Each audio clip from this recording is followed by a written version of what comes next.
I always thought my life was pretty normal, just like anyone else's.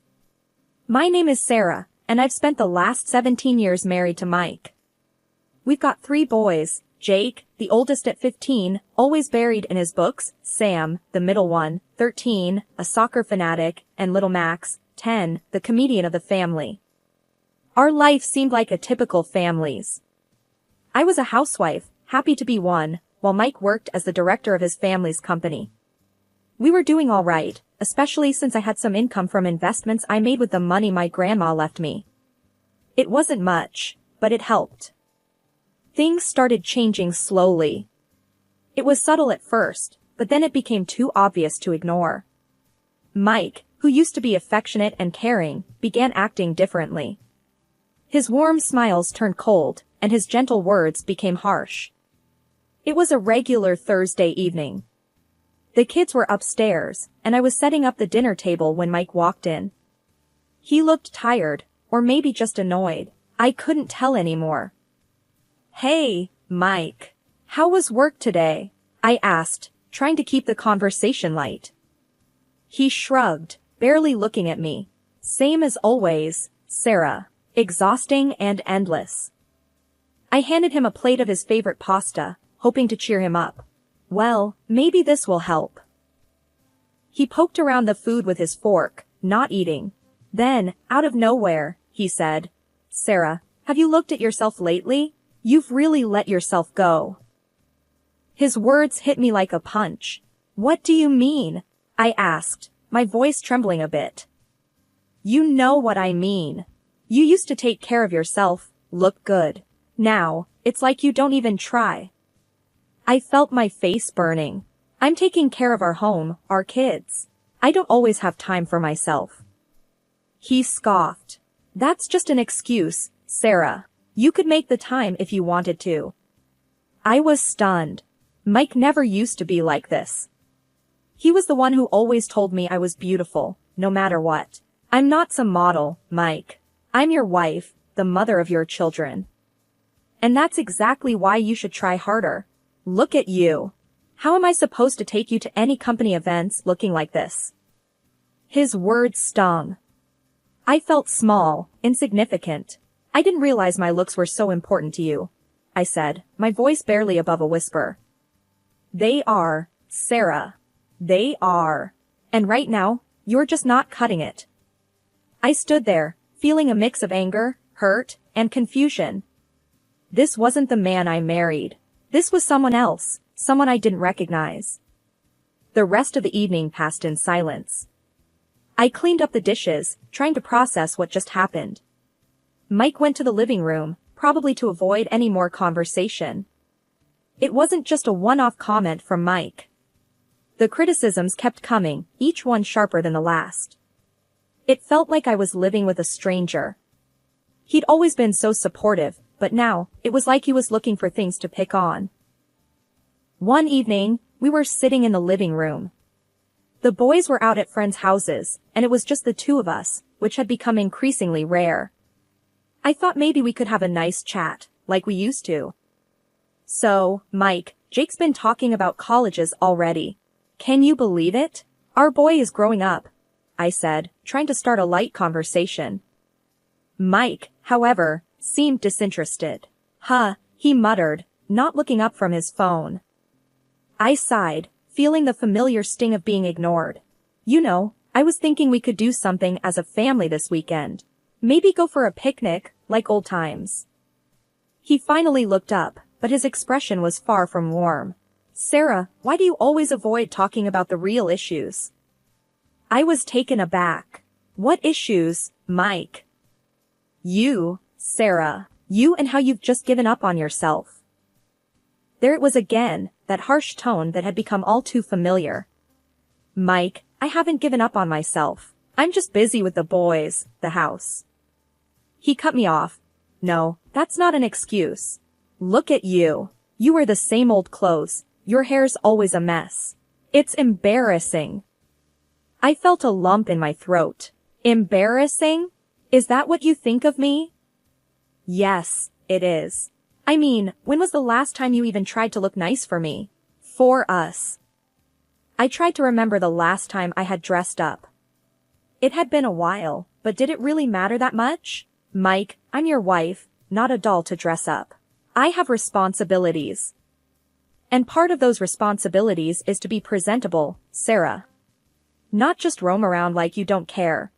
I stood up, feeling my anger rising. I do care, Mike. I care about our family. But if you're so concerned about appearances, maybe you should look at yourself too.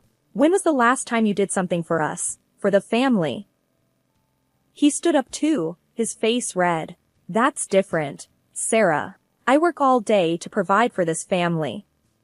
And I work all day at home to keep this family running. But you wouldn't understand that, would you? There was a tense silence. Then, Mike spoke, his voice cold. Maybe I wouldn't.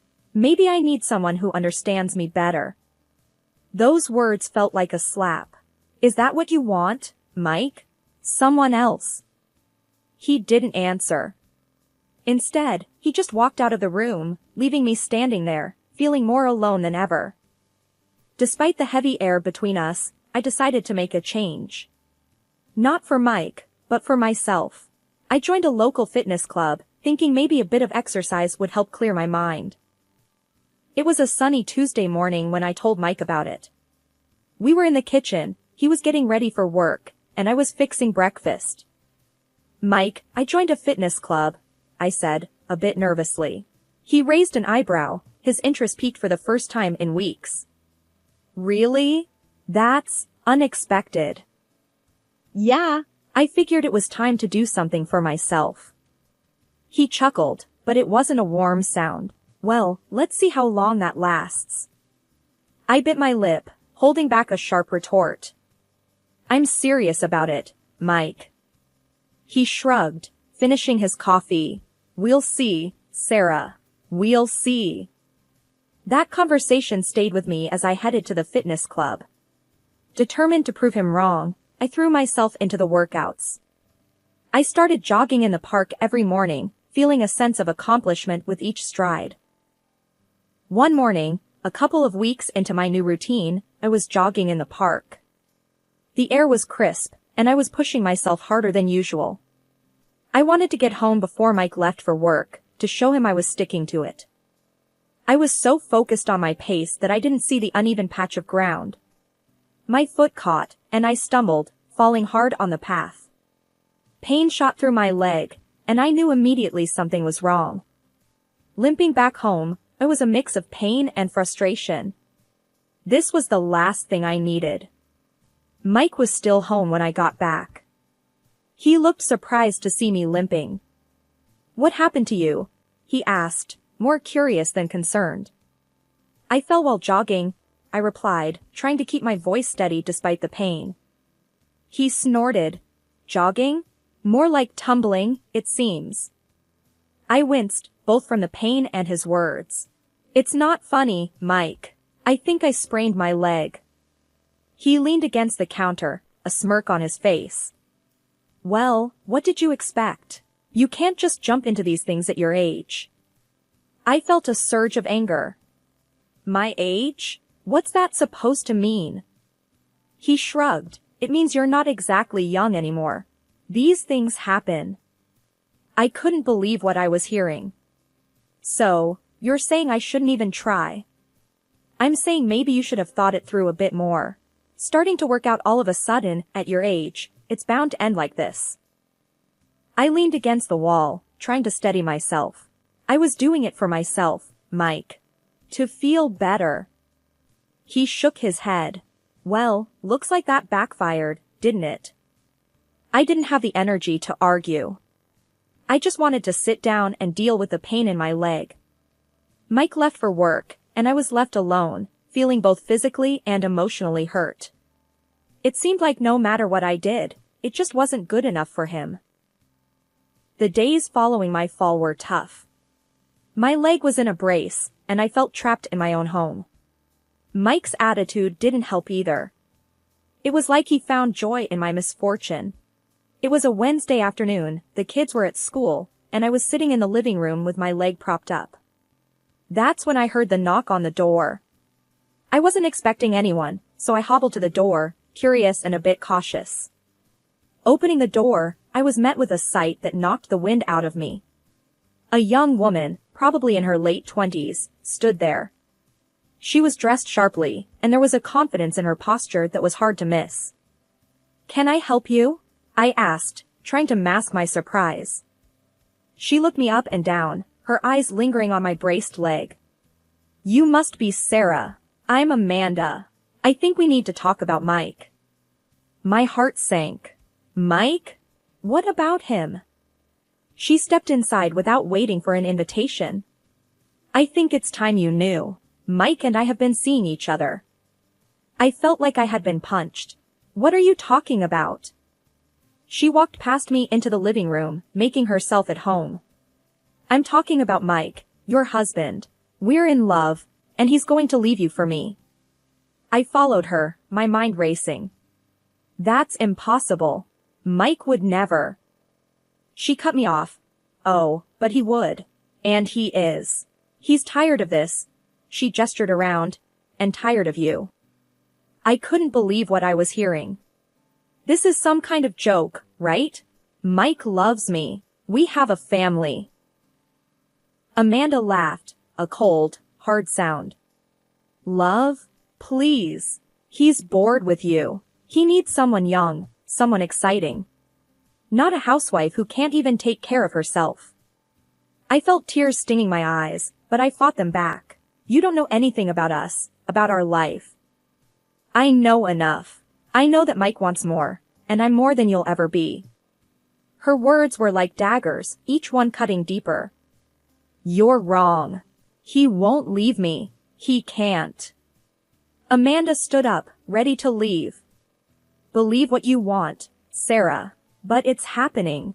Mike is mine now. And there's nothing you can do about it." She walked out, leaving me standing there, feeling a mix of shock, anger, and disbelief.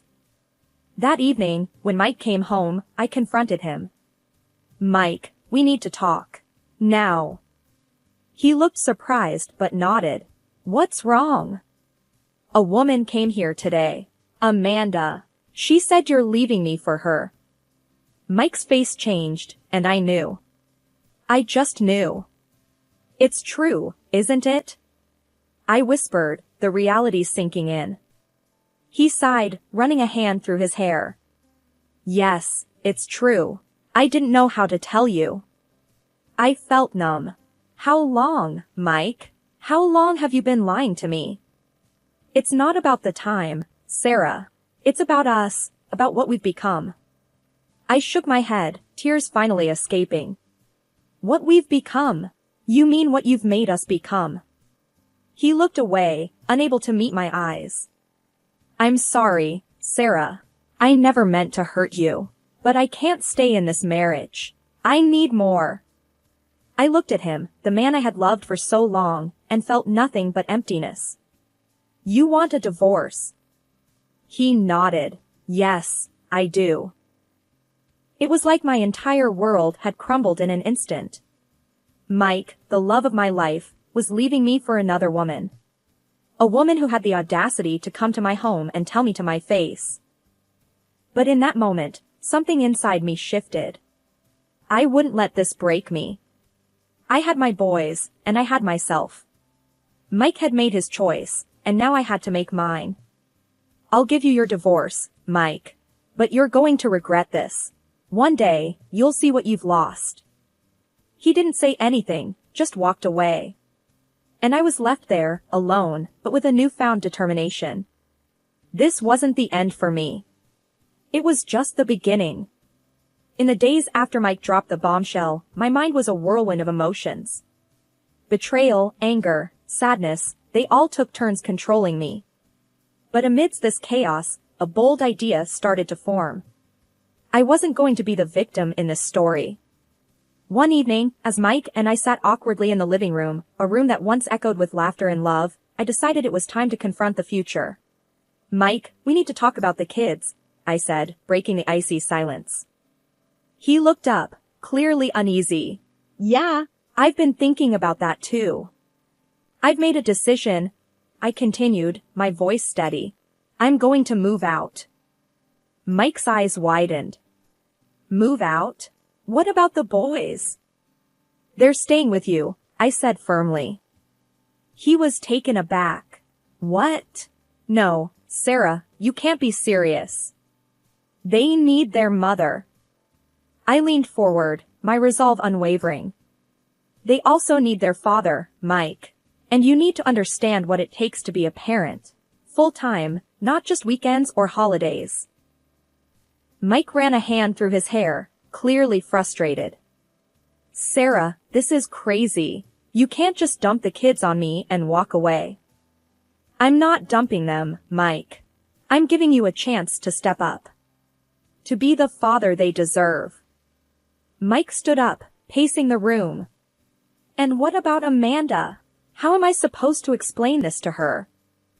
I shrugged. That's your problem, Mike. You chose her. Now you have to deal with the consequences. Mike stopped pacing and looked at me, desperation in his eyes. Sarah, please. Don't do this. It's not fair to the boys. I stood up too, meeting his gaze. What's not fair is what you're doing to us. You made your bed, Mike. Now you have to lie in it. He sank into the couch, defeated. I can't believe you're doing this. I felt a pang of sympathy, but I pushed it away. This was about more than just me and Mike now. It was about our boys and their future. I'll come to see them, talk to them, but they need to stay with you, I said, my voice softer. Mike nodded, resigned. Okay, Sarah, if that's what you think is best. I knew this was going to be hard, on all of us. But it was a decision that had to be made. For the first time in a long time, I felt like I was taking control of my life again. I talked to the children and told them about my plan. They approved it, and ever made suggestions. Perhaps I was too cruel to them and my husband, but I needed to fight back, including for the sake of my son's future. After moving out, I found myself in a small apartment, a stark contrast to the house I had called home for so many years. The space was quiet, too quiet at times, but it gave me a chance to think, to plan my next steps. It wasn't long before the first phone call came. I was sipping coffee one morning when my phone rang. It was Mike, and he sounded frazzled. Sarah, you need to take the kids. I can't do this, he blurted out as soon as I answered. I took a deep breath, trying to keep my voice steady. Mike, we agreed. They're staying with you. But Sarah, it's too much. I can't handle it. Work is hectic, and Amanda, she's not coping with them around, he explained, his voice tinged with desperation. I felt a twinge of satisfaction, but I pushed it away. You wanted a life with her, Mike. This is part of it. The boys are your responsibility too. Mike's frustration was palpable. They don't listen to me, Sarah. They're always asking for you. It's a mess here. That sounds like parenting, Mike. Welcome to my world for the past 15 years, I replied, a hint of gloating in my voice. There was a pause, then Mike said, I didn't think it would be this hard. Well, it is. You'll have to figure it out, just like I did. We ended the call shortly after, and I couldn't help but feel a sense of vindication. Mike was finally getting a taste of the life he had always taken for granted. The next call came a few weeks later, this time from Amanda. Her voice was high-pitched and frantic. Sarah, you have to take these kids. They're unbearable. They don't listen to anything I say. She practically screamed into the phone. I couldn't help but smirk. They're just being kids, Amanda. What did you expect? They're ruining our life, Sarah. Mike is always tired, and we never have any time together. It's like living in a zoo, she complained. I leaned back in my chair, enjoying the moment. Well, Amanda, maybe you should have thought about that before getting involved with a married man with 3 kids. Amanda huffed. This is your fault, Sarah. You should be taking care of them, not me. I shook my head, even though she couldn't see me. No, Amanda. This is the life you chose. You wanted Mike, and everything that comes with him. Deal with it. The call ended with Amanda cursing, and I couldn't help but laugh. It felt good to see her squirm, to see them both realizing how much they had underestimated me and the life I had built around our family. The day I'd been dreading finally arrived, the legal meeting to hash out the divorce and custody details. I walked into the lawyer's office, my nerves taut. There was Mike, looking like a shadow of his former self, and Amanda, her face twisted in annoyance. My lawyer, Mr. Harris, gave me an encouraging nod as we sat down across from them. The mediator, a no-nonsense guy, started off with, "We're here to discuss custody arrangements first." Mike cleared his throat, looking anywhere but at me. "I want joint custody. I can't handle them full-time." I almost laughed at the absurdity. Really, Mike? After all your big talk? Now you're backing down.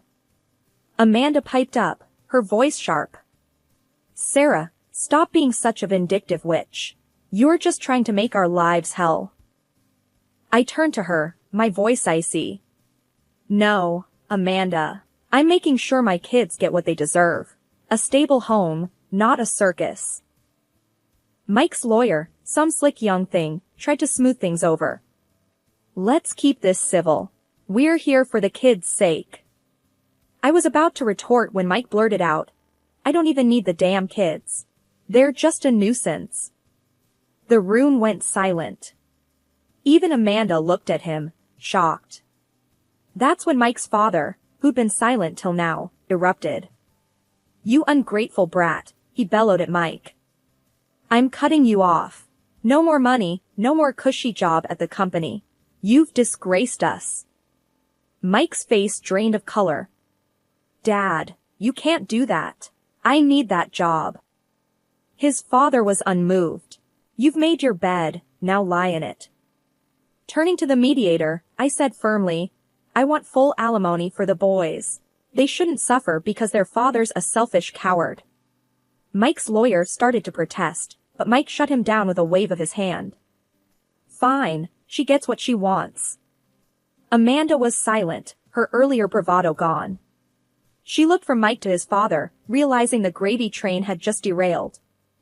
As we wrapped up, I felt a strange mix of triumph and sadness. It wasn't a win, not really. But it was a step towards a new life for me and the boys. The dust had settled from the legal showdown, and I was starting to build a new life in a spacious apartment I had rented for me and the boys. It was different, but it felt like a fresh start. One evening, while I was unpacking some boxes, there was a knock on the door. I opened it to find Mike standing there, looking miserable. "Sarah, can we talk?" he asked, his voice low. I hesitated, then stepped aside to let him in. "Make it quick, Mike. The boys will be home soon." He walked in, glancing around the new place. "Nice apartment," he muttered. I folded my arms. "What do you want, Mike?" He took a deep breath. I've made a mistake. I was wrong. I want to come back." I looked at him, my heart hardening. "Come back? After everything? You must be joking." He shook his head. "I'm not. I've lost everything, Sarah. My job, Amanda left me. I've got nothing." I felt a pang of something, but it wasn't enough to sway me. "You made your choices, Mike. You have to live with them." Mike's eyes filled with tears. "Please, Sarah. I'm begging you. I need my family." I sighed. "Your family needed you, but you walked away. You can't just come back because you're alone now." Mike looked defeated. "So, that's it? We're really over?" I nodded. "Yes, Mike, we're over. It's time for both of us to move on." He stood there for a moment longer, then turned and left. I watched him go, feeling a mix of relief and sorrow. But mostly, I felt free. Later that night, as I tucked the boys into bed in their new rooms, Jake, the eldest, looked up at me. "Mom, are you okay?" I smiled, stroking his hair. "Yes, Jake. I'm more than okay. We're going to be just fine." He nodded. I'm glad. I like it here. It's different, but it's good. I kissed his forehead. Different can be good. We're starting a new chapter. As I turned off the lights and left their room, I knew that this was just the beginning. A new beginning for me and my boys. We had each other, and that was all we needed.